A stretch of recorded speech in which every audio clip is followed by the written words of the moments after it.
Hello friends, welcome back to my YouTube channel. ಇನ್ನು ಯಾರೆಲ್ಲ ನನ್ನ ಯೂಟ್ಯೂಬ್ ಚಾನಲ್ನ ಸಬ್ಸ್ಕ್ರೈಬ್ ಮಾಡ್ಕೊಳ್ದಿರ ನೋಡ್ತಾ ಇದ್ದೀರಾ, ಪ್ಲೀಸ್ ಸಬ್ಸ್ಕ್ರೈಬ್ ಮಾಡ್ಕೊಳ್ರಿ. ಮತ್ತು ಆಲ್ರೆಡಿ ಸಬ್ಸ್ಕ್ರೈಬ್ ಮಾಡಿಕೊಂಡು ನೋಡ್ತಾ ಇರೋರಿಗೆ ಥ್ಯಾಂಕ್ಸ್ ಹೇಳ್ತೀನಿ. ಹೀಗೆ ಸಪೋರ್ಟ್ ಮಾಡ್ತಾಯಿರಿ. ಏನಪ್ಪ ಇವತ್ತಿನ ಒಂದು ವಿಡಿಯೋ ಅಂತಂದರೆ, ನಾನು ತುಂಬ ದಿವಸದಿಂದ ಆಲ್ಮೋಸ್ಟ್ ಒಂದು 3 ಮಂತ್ಸಿಂದನೂ ನಾನು ಈ ವಿಡಿಯೋನ ಮಾಡೋದಕ್ಕೋಸ್ಕರ ಕಾಯ್ತಾ ಇದ್ದೆ. ಯಾವಾಗ ಈ ವಿಡಿಯೋ ಮಾಡಲಿ ನಾನು ಅಂತ ಹೇಳಿ ನಾನು ವೆಯ್ಟ್ ಮಾಡ್ತಾಯಿದ್ದೆ. ಮತ್ತು ನಾನು ಇಷ್ಟು ದಿನ ಯಾಕೆ ವೀಡಿಯೋಸ್ ಕೂಡ ಜಾಸ್ತಿ ಮಾಡಿಲ್ಲ, ಏನಾಗಿತ್ತು ಅಂತ ಕೂಡ ನಾನು ಹೇಳ್ತೀನಿ ಅಂತ ಹೇಳಿದ್ದೆ. ಸೊ ಅದೆಲ್ಲನೂ ಈ ಒಂದು ವೀಡಿಯೋದಲ್ಲಿ ನಾನು ಹೇಳೋಕ್ಕೆ ಇಷ್ಟಪಡ್ತೀನಿ. ಹೌದು, ನನಗಂದ್ರೆ ಫಸ್ಟು ತುಂಬ ಅಂದರೆ ತುಂಬ ಹುಷಾರಿರಲಿಲ್ಲ. ಮೇನಾಗಿ ಯಾಕೆ ವೀಡಿಯೋ ಮಾಡೋದಕ್ಕೆ ಮೇನ್ ಅದೇ ಕಾರಣ, ನಾನು ಮಾಡದೇ ಇರೋದಕ್ಕೆ ಮೇನ್ ಅದೇ ಕಾರಣ. ಹುಷಾರಿರಲಿಲ್ಲ, ಹಾಗಾಗಿ ಫುಲ್ ಸುಸ್ತು ಈ ಥರ ಎಲ್ಲ ಆಗಿರೋದ್ರಿಂದ ನಾನು ಜಾಸ್ತಿ ವೀಡಿಯೋಸ್ ಮಾಡೋಕ್ಕಾಗಲಿಲ್ಲ. ಹಾಗಾಗಿ ನನ್ನ ವೀಡಿಯೋಸ್ ಮಾಡೋದು ಲೇಟ್ ಆಯಿತು. ಏನಕ್ಕೆ ಅಂತ ಅಂದರೆ, ಇವಾಗ ನಮ್ಮ ಆದ್ಯ 1 ವರ್ಷ 4 ತಿಂಗಳೇ ಆಲ್ಮೋಸ್ಟ್ 1.5 ವರ್ಷನೇ ಆಗ್ತಾಳೆ. 1.5 ವರ್ಷನೇ ಅಷ್ಟೊತ್ತಿಗೆ ಇವಾಗ ತಿರ್ಗಾ ಮತ್ತೆ ನಾನು ಪ್ರೆಗ್ನೆಂಟು. ಹಾಗಾಗಿ ಇವಾಗ ನಮ್ಮ ಮನೆಗೆ ಇನ್ನೊಂದು ಮಗು, ನಮ್ಮ ಆದ್ಯಾಗೋ ತಂಗಿನೋ ಅಥವಾ ತಮ್ಮನೋ ಬರ್ತಾಯಿದೆ. ಹಾಗಾಗಿ ನಾನು ಈ ವಿಷಯನ ನಾನು ಯೂಟ್ಯೂಬಲ್ಲಿ ತುಂಬ ದಿವಸದಿಂದ ಶೇರ್ ಮಾಡ್ಕೊಳ್ಳೋಣ ಅಂತ ಅಂದ್ಕೊಳ್ತಾ ಇದ್ದೆ. ಆದರೆ 3 ಮಂತ್ಸ್ ಕಂಪ್ಲೀಟ್ ಆಗೋವರೆಗೂ ಎಲ್ಲೂ ಹೇಳಬಾರ್ದು, ಅದು ಕನ್ಫರ್ಮ್ ಆಗುತ್ತೋ ಇಲ್ಲೋ ಅಂಥೇಳಿ ಎಲ್ಲರೂ ಡೌಟಲ್ಲಿರ್ತಾರೆ. ಹಾಗಾಗಿ ನಾನು ಅದೇ ಡೌಟಲ್ಲೇನಿದ್ದೆ. ಹಾಗಾಗಿ ವೀಡಿಯೋ ನಾನು ಮಾಡಿರಲಿಲ್ಲ. ಅದೇ ಕಾರಣಕ್ಕೆ ಫುಲ್ಲು ಸುಸ್ತು, ಫುಲ್ಲು ವಾಮಿಟಿಂಗು. ಹಾಗಾಗಿ ಅದರಲ್ಲೂ ನಮ್ಮ ಆದ್ಯನ ನೋಡ್ಕೊಳ್ಳೋದು. ಆದರೆ ನಾನು ಇಲ್ಲಿದ್ದೀನಿ, ಇವಾಗ ನಮ್ಮ ಅಪ್ಪ ಅಮ್ಮ ಅವ್ರ ಮನೇಲಿದ್ದೀನಿ. ಹಾಗಾಗಿ ಅಷ್ಟು ನನಗೆ ಜಾಸ್ತಿ ವೀಡಿಯೋಸ್ ಮಾಡೋಕ್ಕೂ ಕಷ್ಟ ಆಗ್ತಾಯಿತ್ತು. ಪ್ರತಿಯೊಂದು ನಮ್ಮ ಆದ್ಯನ ನೋಡ್ಕೊಳ್ಳೋಗಿರೋದು, ನನ್ನನ್ನು ನಾನು ನೋಡ್ಕೊಳ್ಳೋಕೆ ಕೂಡ ಅಷ್ಟು ತುಂಬ ಕಷ್ಟ ಆಗ್ತಾಯಿತ್ತು. ಇವಾಗ ನನಗೆ 3 ಮಂತ್ಸ್ ಕಂಪ್ಲೀಟ್ ಆಯಿತು. 3 ಮಂತ್ಸು ನಿಮಿಷ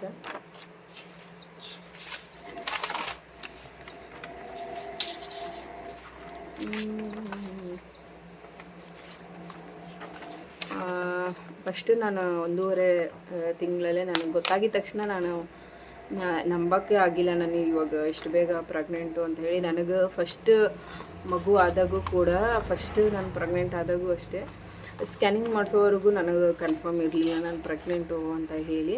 ಹಾಗಾಗಿ ಇವಾಗೂ ಅಷ್ಟೇ ನನಗೆ ಅಷ್ಟು ಕನ್ಫರ್ಮ್ ಆಗಲಿಲ್ಲ ನಾನು ಪ್ರೆಗ್ನೆಂಟ್ ಅಂತ ಹೇಳಿ. ನೆಕ್ಸ್ಟ್ ಯಾಕಂದರೆ ನಾವು ಫ್ಯಾಮಿಲಿ ಪ್ಲ್ಯಾನಿಂಗ್ ಮಾಡಿದ್ವಿ ಕೂಡ.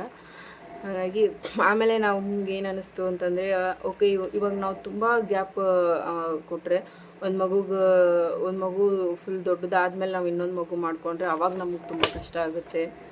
ಕೆಲವೊಬ್ರು ಹೇಳ್ತಾರೆ ಆ ಮಗುನ ನೋಡ್ಕೊಳ್ಳೋ ಅವಶ್ಯಕತೆ ಇರೋದಿಲ್ಲ ನಾವು ಲೇಟಾಗಿ ಮಾಡಿಕೊಂಡ್ರೆ ಅಂತ ಹೇಳಿ.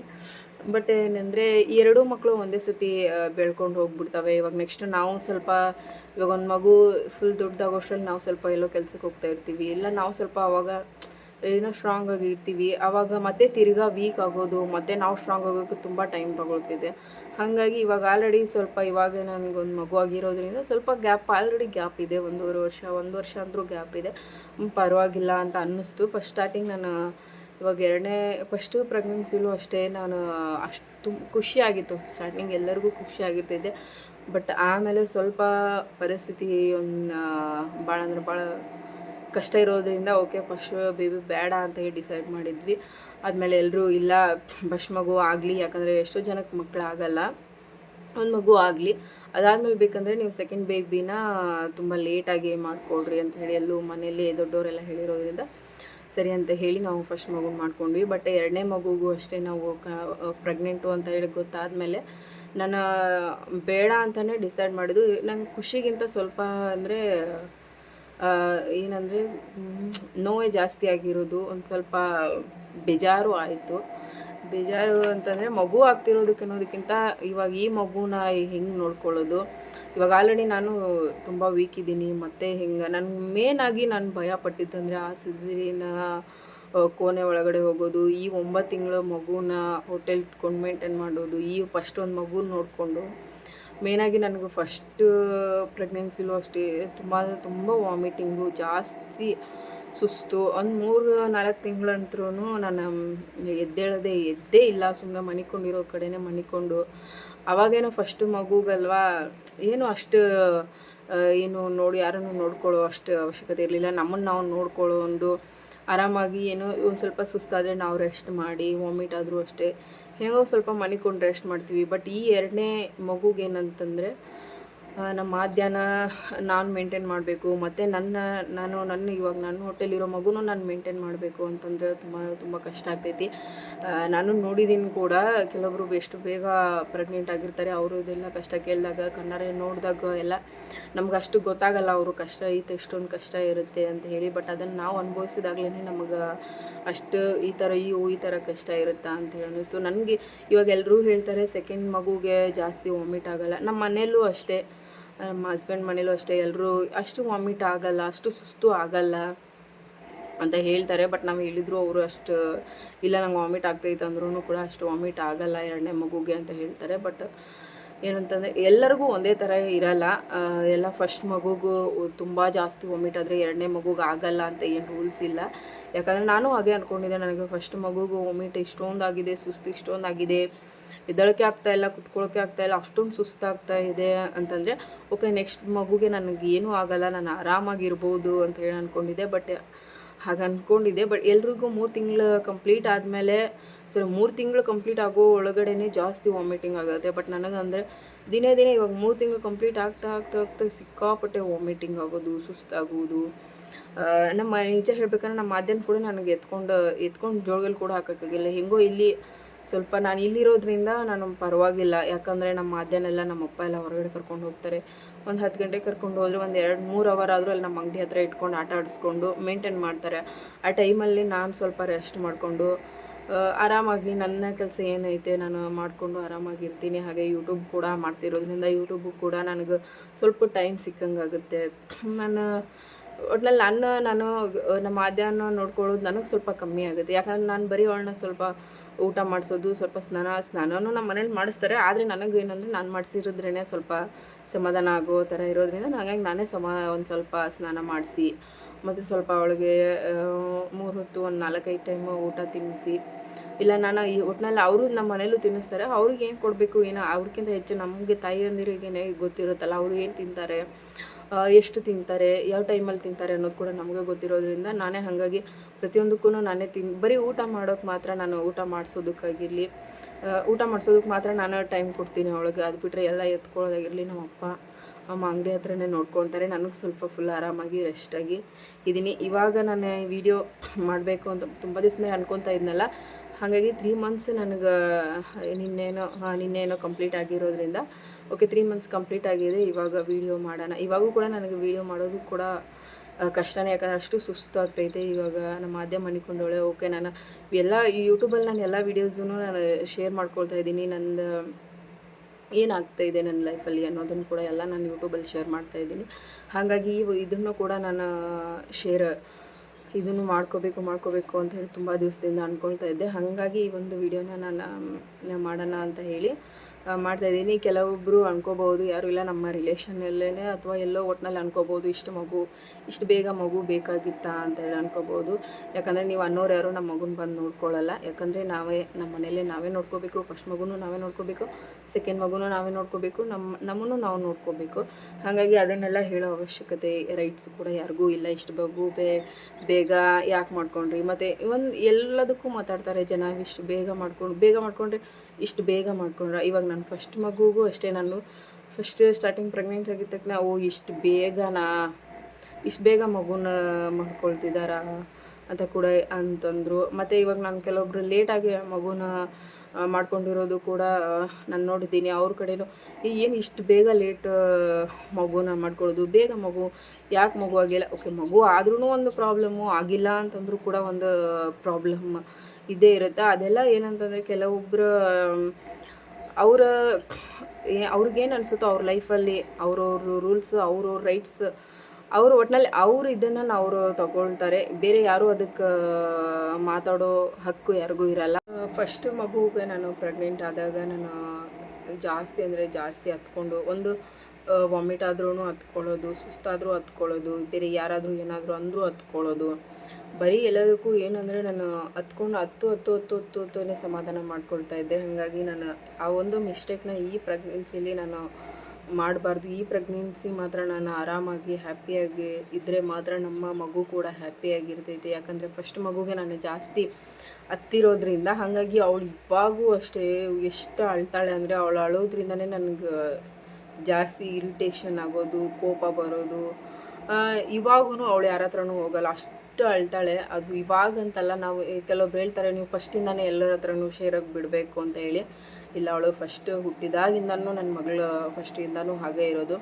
ಹಾಗಾಗಿ ನಾನು ಇವಾಗ ನನಗೆ ಅನಿಸುತ್ತೆ, ಓಕೆ ನಾನು ಪ್ರೆಗ್ನೆನ್ಸಿ ಟೈಮಲ್ಲಿ ನಾನು ಜಾಸ್ತಿ ಅಂದರೆ ಜಾಸ್ತಿ ಹತ್ತಿದ್ದೀನಿ, ಅದಕ್ಕೆ ಮಗು ಕೂಡ ಯಾವಾಗಲೂ ಅಳ್ತಾ ಇರ್ತೈತೆ ಅಂಥೇಳಿ ನಾನು ಆ ಥರ ಅಂದ್ಕೊಂಡು, ಓಕೆ ಈ 2ನೇ ಪ್ರೆಗ್ನೆನ್ಸಿ ಕೂಡ ನಾನು ಒಂಚೂರು ಅಳ್ದಿರ ಆರಾಮಾಗಿ ಕೂಲಾಗಿ ಸ್ವಲ್ಪ ನನ್ನ ತಾಳ್ಮೆಯಿಂದ ಇದ್ದು ಖುಷಿಯಾಗಿ ಈ ಒಂದು ಪ್ರೆಗ್ನೆನ್ಸಿನ ನಾನು ಎಂಜಾಯ್ ಮಾಡಬೇಕು ಅಂತ ಹೇಳಿ ಓಕೆ ಅಂದ್ಕೊಂಡಿದ್ದೀನಿ. ಇವಾಗ 3 ಮಂತ್ಸಿಗೆ ನನಗೆ ಕಂಪ್ಲೀಟ್ ಆಗಿದೆ ನಿನ್ನೆಗೇನೆ, ಅದಕ್ಕೆ ಈ ವಿಡಿಯೋ ಕೂಡ ಮಾಡಿದ್ದೀನಿ 3 ಮಂತ್ಸ್ ಆಗಿದೆ ಅಂತ ಹೇಳಿ.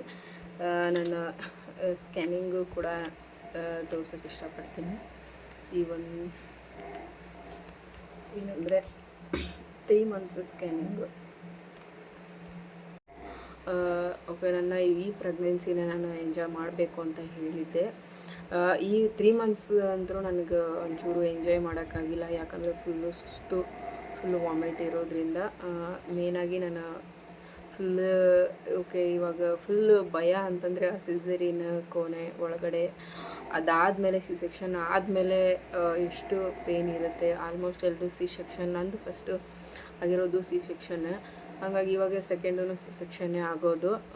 ಅದೆಷ್ಟು ಸೆಕ್ಷನ್ ಆದವ್ರಿಗೆ ಮಾತ್ರ ಗೊತ್ತಿರುತ್ತೆ ಎಷ್ಟು ಯಾವ ಥರ ಪೇನ್ ಇರುತ್ತೆ ಅಂತ ಹೇಳಿ. ಹಾಗಾಗಿ ಅದನ್ನೆಲ್ಲ ನೆನೆಸ್ಕೊಂಡ್ರೆ ಓಕೆ ಯಾಕಾದರೂ ಪ್ರೆಗ್ನೆನ್ಸಿ ಆಗ್ತೀವೋ, ಯಾಕೆ ಬೇಕಿತ್ತು ಅಂತ ಕೂಡ ಅನಿಸುತ್ತೆ. ಬಟ್ ಇದೆಲ್ಲ ಹೆಣ್ಮಕ್ಳ ಲೈಫಲ್ಲಿ ಕಾಮನ್ನು. ಇದೆಲ್ಲ ಆದ್ರೇ ಒಂದು ಪರಿಪೂರ್ಣವಾದ ಒಂದು ಲೈಫ್ ನಾವು ಸೆಟ್ಲ್ ಆಗೋದಕ್ಕೆ ಬೇಗ ನಾವು ಸೆಟ್ಲ್ ಆಗ್ಬೋದು. ಹಾಗಾಗಿ ಓಕೆ ಇದನ್ನು ನಾನು ಜಾಸ್ತಿ ಇದರ ಬಗ್ಗೆ ನಾನು ಇಷ್ಟು ಬೇಗ ಪ್ರೆಗ್ನೆಂಟ್ ಆದೆ, ಎಲ್ಲರೂ ಮಾತಾಡ್ತಾರೆ ಇಷ್ಟು ಬೇಗ ಪ್ರೆಗ್ನೆಂಟು, ಇನ್ನೂ ಚಿಕ್ಕ ಮಗು ಇದೆ ಅಂತ ಹೇಳಿ ಎಲ್ಲ ಮಾತಾಡಿದಾಗ ನಾನು ಅದನ್ನೇನು ಕಿವಿಗೆ ಹಾಕ್ಕೊಳ್ತಾ ಇಲ್ಲ ಇವಾಗ. ಓಕೆ, ಯಾಕಂದರೆ ಅವರು ಹೇಳೋರು ಯಾರು ಬಂದು ಅವ್ರ್ಯಾರು ನಮ್ಮ ಕಷ್ಟಕ್ಕೆ ಆಗೋದೂ ಇಲ್ಲ. ಅವ್ರ್ಯಾರು ಬಂದು ಇವಾಗ ಓಕೆ ಇಷ್ಟು ಬೇಗ ಆಗೈತೆ ಅಂತ ಕೂಡ ಅವ್ರು ಯಾರು ಬಂದು ನಮ್ಮ ಮಗುನೂ ನೋಡ್ಕೊಳ್ಳಲ್ಲ, ನಮ್ಮನ್ನು ನೋಡ್ಕೊಳ್ಳಲ್ಲ, ಯಾರೂ ನೋಡ್ಕೊಳ್ಳಲ್ಲ. ನಮ್ಮ ಮನೇಲಿರೋರೇ ಮಾತ್ರ ನಮಗಾಗೋದು. ಹಾಗಾಗಿ ಎಷ್ಟೊತ್ತಿದ್ರು ನಾವೇ ನಮ್ಮ ಮಕ್ಕಳನ್ನ ನೋಡ್ಕೋಬೇಕಂತಂದರೆ ನಾವೇನಕ್ಕೆ ಇನ್ನೊಬ್ರ ಹತ್ರ ಅನಿಸ್ಕೋಬೇಕು. ನಾವು ತಾನೇ ಅದರ ಜವಾಬ್ದಾರಿ. ನಾವು ಇವಾಗ ಒಂದು ಫಸ್ಟ್ ಮಗುನೂ ನಾವೇ ನೋಡ್ಕೋಬೇಕು, ಸೆಕೆಂಡ್ ಮಗುನೂ ನಾವು ನೋಡ್ಕೋಬೇಕಂತಂದರೆ ಅದ್ರ ಜವಾಬ್ದಾರಿ ನಮ್ಮದೇ ತಾನೇ. ಬೇರೆಯವರು ಏನಕ್ಕೆ ಮಾತಾಡ್ತಾರೆ. ಹಾಗಾಗಿ ನಾನು ಅದರ ಬಗ್ಗೆ ಏನೂ ತಲೆ ಕೆಡಿಸ್ಕೊಳ್ತಾ ಇಲ್ಲ. ನನ್ನ ಫ್ಯಾಮಿಲಿಗೆ ಎಷ್ಟು ಖುಷಿ ಆಗಿದೆಯೋ ಬಿಟ್ಟಿದೆಯೋ ಗೊತ್ತಿಲ್ಲ. ನನ್ನ ಹಸ್ಬೆಂಡು ನನಗೆ ಇಬ್ಬರಿಗೂ ಖುಷಿಯಾಗಿದ್ದೀವಿ ನಾವಂತರೂ. ಬೇರೆಯವ್ರ ಬಗ್ಗೆ ನಾವು ಅಷ್ಟು ತಲೆ ಕೆಡಿಸ್ಕೊಳ್ಳಲ್ಲ. ಉಳಿದವ್ರ ಬಗ್ಗೆ ಅವ್ರಿಗೆ ಎಷ್ಟು ಖುಷಿಯಾಗಿದೆಯೋ, ಅದು ಏನಂದರೆ ಕೋಪ ಬಂದಿದೆಯೋ, ಬೇಜಾರಾಗಿದೆಯೋ ಅದೆಲ್ಲ ನನಗೆ ಬೇಕಾಗಿಲ್ಲ. ನನಗೆ ಮೇನಾಗಿ ನನ್ನ ಹಸ್ಬೆಂಡು ನಾನು ನನ್ನ ಪ್ರೆಗ್ನೆನ್ಸಿ ಆಗಿರೋದಕ್ಕೆ ಖುಷಿಯಾಗಿದ್ದೀವ ಸಾಕು, ಅಷ್ಟೇ. ನನ್ನ ಫ್ಯಾಮಿಲಿ ಖುಷಿಯಾಗಿದೆಯಾ ಸಾಕು ನನಗಿಷ್ಟೇ. ಯಾರೂ ಕೂಡ ನನ್ನ ಫ್ಯಾಮಿಲೀಲಿ ನಾವು ಫಸ್ಟ್ ಬೇಡ ಅಂತ ಡಿಸೈಡ್ ಮಾಡಿದ ತಕ್ಷಣ ಎಲ್ಲರೂ ಮನೇಲಿ ನಮ್ಮ ಅತ್ತೆ ಆಗಿರ್ಬೋದು, ಮಾವ ಆಗಿರ್ಬೋದು, ನಮ್ಮ ಅಪ್ಪ ಅಮ್ಮ ಆಗಿರ್ಬೋದು, ಯಾರೂ ಬೇಡ ಅಂತ ಹೇಳಿಲ್ಲ. ಓಕೆ ಇರಲಿ, ಆಲ್ರೆಡಿ ಒಂದು ಫಸ್ಟ್ ಮಗು 1 ವರ್ಷದ ಇದೆ, ಎಲ್ಲ ಪರವಾಗಿಲ್ಲ ಬಿಡಿ. ಮತ್ತು ನಾವಿವಾಗ ಫಸ್ಟ್ ಸ್ಟಾರ್ಟಿಂಗು ಮಗುನ ಬೇಡ ಅಂತ ಹೇಳಿ ತೆಗ್ಸೋಣ ಅಂತ ಅಂದ್ಕೊಂಡಿದ್ವಿ ಕೂಡ. ಹಂಗಾಗಿ ಎಲ್ಲರೂ ಒಂದು ಮಗು ಜೀವನ ಕೊಲ್ಲೋದು ಅಷ್ಟು ಈಸಿ ಅಲ್ಲ, ಕೆಲವೊಬ್ಬರಿಗೆ ಬೇಕು ಅಂದರೂ ಕೂಡ ಮಕ್ಕಳಾಗಲ್ಲ ಅಂತ ಹೇಳಿದಾಗ ಓಕೆ ಎಲ್ಲರೂ ಮನೇಲಿ ಎಲ್ಲರೂ ಇಷ್ಟು ಹೇಳ್ತಿದ್ದಾರೆ ಅಂದಮೇಲೆ ನಾವು ಸ್ವಲ್ಪ ಅವ್ರ ಮಾತು ಕೇಳೋಣ ಅಂತ ಹೇಳಿ ನಾನು ಓಕೆ ಇದನ್ನು ನಾನು ಒಪ್ಕೊಂಡೆ. ಹಾಗಾಗಿ ಅದಾದಮೇಲೆ ಇವಾಗ 3 ತಿಂಗಳು ಆದಮೇಲೆ ಇದಾದಮೇಲೆ ಆದರೂ ನಾನು ಎಂಜಾಯ್ ಮಾಡೋಣ. ಈ 3 ತಿಂಗಳಂತರೂ ಸ್ವಲ್ಪ ಕೂಡ ನನಗೆ ಎಂಜಾಯ್ ಮಾಡೋಕ್ಕಾಗಿಲ್ಲ. ಎಂಜಾಯ್ ಅಂದರೆ ನನಗೆ ಹೊರಗಡೆ ಹೋಗಿ ಆ ಥರ ಎಂಜಾಯ್ ಅಲ್ಲ, ಒಟ್ಟಿನಲ್ಲಿ ಆರಾಮಾಗಿ ಏನೋ ಸ್ವಲ್ಪ ನನಗೆ ಏನು ತಿನ್ಬೇಕು ಅನ್ನಿಸುತ್ತೋ ಅದನ್ನೆಲ್ಲ ತಿಂದ್ಕೊಂಡು ಖುಷಿಯಾಗಿ ಇವಾಗ ನನ್ನ ಮಗಳ ಜೊತೆ ಮತ್ತು ನನ್ನ ಹಸ್ಬೆಂಡ್ ಜೊತೆ ಖುಷಿಯಾಗಿ ಇರೋಣ ಅಂತ ಅಂದ್ಕೊಂಡಿದ್ದೆ. ಬಟ್ ಅದೆಲ್ಲ ಏನೂ ಆಗಿಲ್ಲ. ಅದಕ್ಕೆ ಇವಾಗ 3 ಮಂತ್ಸ್ ಕಂಪ್ಲೀಟ್ ಆದಮೇಲೆ ನಾನು ಓಕೆ ಆರಾಮಾಗಿ ಕೂಲಾಗಿ ನನಗೆ ಏನು ತಿನ್ಬೇಕು ಅನಿಸುತ್ತೋ ಅದನ್ನೆಲ್ಲ ತಿಂದ್ಕೊಂಡು ಒಟ್ಟಿನಲ್ಲಿ ತಾಳ್ಮೆಯಿಂದ ಈ ಪ್ರೆಗ್ನೆನ್ಸಿನ ನಾನು ಆರಾಮಾಗಿ, ಇದು ಮೇ ಬಿ ನಂದು ಲಾಸ್ಟ್ ಪ್ರೆಗ್ನೆನ್ಸಿ ಕೂಡ. ಫ್ಯಾಮಿಲಿ ಪ್ಲ್ಯಾನಿಂಗ್ ಕೂಡ ಆಪ್ರೇಷನ್ ಕೂಡ ಈ ಟೈಮಲ್ಲೇ ನಾನು ಈ ಡೆಲಿವರಿಲೇ ಮಾಡಿಸ್ಕೋಬೋದು. ಆಲ್ಮೋಸ್ಟ್ ಇವಾಗ ಎರಡೂ ಒಂದೇ ಸತಿ ಆಪ್ರೇಷನ್ ಮಾಡಲ್ಲ. ಮಗು ಸೆಕ್ಷನ್ನು ಮತ್ತು ಫ್ಯಾಮಿಲಿ ಪ್ಲ್ಯಾನಿಂಗ್ ಆಪ್ರೇಷನ್ ಕೂಡ ಮಾಡಲ್ಲ ಅಂದ್ಕೊಳ್ತೀನಿ. ಯಾಕಂತಂದರೆ ಇಲ್ಲಿ ನಾನು ನೋಡಿದ್ದೀನಿ, ಒಂದೆರಡು ಫ್ರೆಂಡ್ಸನ್ನ ಆಪ್ರೇಷನ್ ಮಾಡಿಸ್ಕೋಬೇಕಂತ ಕೇಳಿದಾಗ ಅವರು ಇಲ್ಲ, ಆ ಮಗು ಯಾವ ಥರ ಇರುತ್ತೋ ಅದ್ರ ಮೇಲೆ ಡಿಪೆಂಡು, ಅದು ಚೆನ್ನಾಗಿ ಬೆಳೆದು ಚೆನ್ನಾಗಿ ಆರಾಮಾಗಿದ್ದರೆ ಮಾತ್ರ ಆಪ್ರೇಷನ್ ಮಾಡ್ತೀವಿ, ಅದರಲ್ಲೂ ಅವಾಗೇ ಮಾಡೋಕ್ಕಾಗಲ್ಲ, 1.5 ತಿಂಗಳು ಆದಮೇಲೆ ಆಪ್ರೇಷನ್ ಮಾಡ್ತೀವಿ ಅಂತ ಹೇಳಿದ್ರಂತೆ. ಹಾಗಾಗಿ ನಾನು ಇವಾಗ ಹೆಣ್ಣಾಗುತ್ತೋ ಗಂಡಾಗುತ್ತೋ ಓಕೆ, ಒಟ್ಟಿನಲ್ಲಿ ಯಾವುದಾದ್ರೂ ನಾನು ಆಪ್ರೇಷನ್ ಮಾಡಿಸ್ಬೇಕು ಅಂತ ಹೇಳಿ ಡಿಸೈಡ್ ಆಗಿದ್ದೀನಿ. ಹಾಗಾಗಿ ಈ ವಿಡಿಯೋ ನಿಮಗೆಲ್ರಿಗೂ ಇಷ್ಟ ಆದರೆ ಲೈಕ್, ಶೇರು, ಕಮೆಂಟು ಮಾಡಿ ಹೀಗೆ ಸಪೋರ್ಟ್ ಮಾಡ್ತಾಯಿರಿ. ಇದ್ರ ಮೇಲೆ ನಾನು ಇವಾಗ ನೆಕ್ಸ್ಟ್ ನನ್ನ ಮಂತ್ಲಿ ಪ್ರೆಗ್ನೆನ್ಸಿ ಜರ್ನಿ ಯಾವ ಥರ ಇರುತ್ತೆ, ನಾನು ಯಾವ ಥರ ಇದ್ದೀನಿ ಇವಾಗ ಸದ್ಯಕ್ಕೆ, ನಾನು ಎಲ್ಲ ಥರ ವೀಡಿಯೋಸನ್ನು ನಿಮ್ಮ ಮೇಲೆ ಶೇರ್ ಮಾಡ್ತಾ ಇರ್ತೀನಿ. ಮೇನ್ ಇದೆ ಈ ಒಂದು ವೀಡಿಯೋಗೋಸ್ಕರನೇ ನನಗೆ ಯಾವಾಗ 3 ಮಂತ್ಸ್ ಕಂಪ್ಲೀಟ್ ಆಗುತ್ತೆ ನಾನು ಯಾವಾಗ ಈ ವಿಡಿಯೋನ ಶೇರ್ ಮಾಡ್ಕೊಳ್ಳಿ ಅಂತ ಕಾಯ್ತಾ ಇದ್ದೆ. ಓಕೆ, ಇವಾಗ 3 ಮಂತ್ಸ್ ಕಂಪ್ಲೀಟ್ ಆಗಿರೋದಕ್ಕೆ ಈ ವಿಡಿಯೋ ನಾನು ಶೇರ್ ಮಾಡ್ತಾಯಿದ್ದೀನಿ. ನಿಮಗೆ ಏನು ಅನಿಸುತ್ತೆ ಕಮೆಂಟ್ ಮಾಡಿರಿ. Thank you. ಈ ವಿಡಿಯೋ ನಾನು ಇಲ್ಲಿಗೆ ಎಂಡ್ ಮಾಡ್ತಾಯಿದ್ದೀನಿ. Thank you.